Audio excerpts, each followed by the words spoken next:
পশ্চিম থানার বৈদেশিক মুদ্রা নিয়ন্ত্রণ আইনের মামলায় সাবেক কৃষিমন্ত্রী উপাধ্যক্ষ মোহাম্মদ আব্দুস শহীদের 3 দিনের রিমান্ড মঞ্জুর করেছেন আদালত। বুধবার ঢাকা মেট্রোপলিটন ম্যাজিস্ট্রেট ফারজানা শাকিলা সুমু চৌধুরীর আদালত শুনানি শেষে এ আদেশ দেন। এদিন কারাগার থেকে তাকে আদালতে হাজির করে পুলিশ।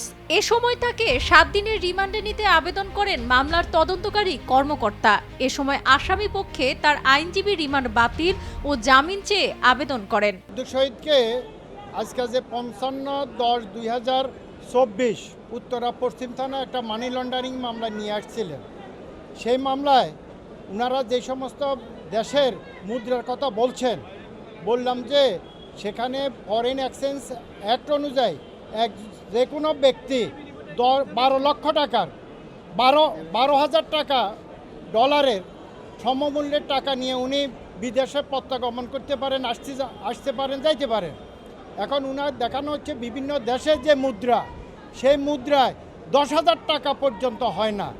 যেহেতু 10,000 ডলার পর্যন্ত হয় না, সে কারণে এইটা ফরেন এক্সচেঞ্জ অ্যাক্টে এই মামলা চলতে পারে না। যেহেতু যৌথ বাহিনীর মাধ্যমে তার বাসা থেকে যে সমস্ত টাকা উদ্ধার হয়েছে, আর কোনো উদ্ধারের যেহেতু প্রয়োজন নাই, সুতরাং রিমান্ডের প্রয়োজন নাই। উনার কিডনির সব বিভিন্ন সমস্যা আছে, এই কারণে বলছি উনাকে জেলা হাজতে জিজ্ঞাসাবাদ করার জন্য।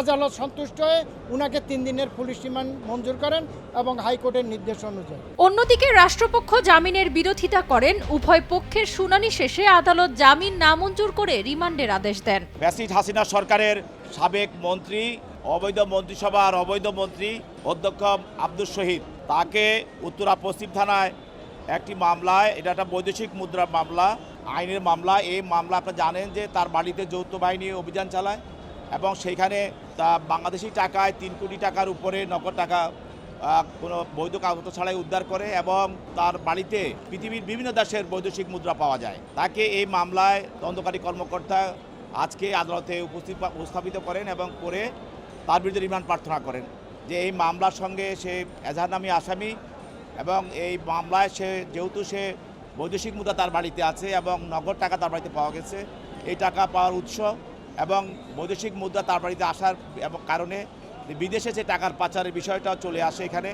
এই জন্য এটাকে আরও ব্যাপকভাবে জিজ্ঞাসাবাদ করার জন্য তার বিরুদ্ধে 7 দিনের রিমান্ড প্রার্থনা করেন। তার পক্ষে তার আইনজীবীরা রিমান্ড বাতিল করে জামিনে প্রার্থনা করেন।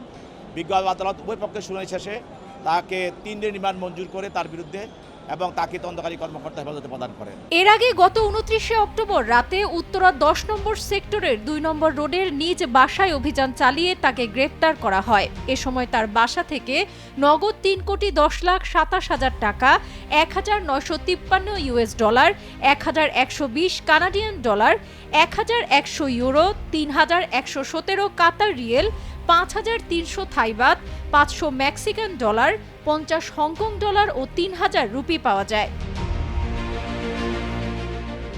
এছাড়াও প্রায় 85 ভরি ওজনের বিভিন্ন স্বর্ণালংকার ও বার উদ্ধার করা হয়। এ ঘটনায় 30শে অক্টোবর রাজধানীর উত্তরা পশ্চিম থানায় তার বিরুদ্ধে 1947 সালের বৈদেশিক মুদ্রা আইনের 23-এর 1 ধারায় মামলা দায়ের করা হয়।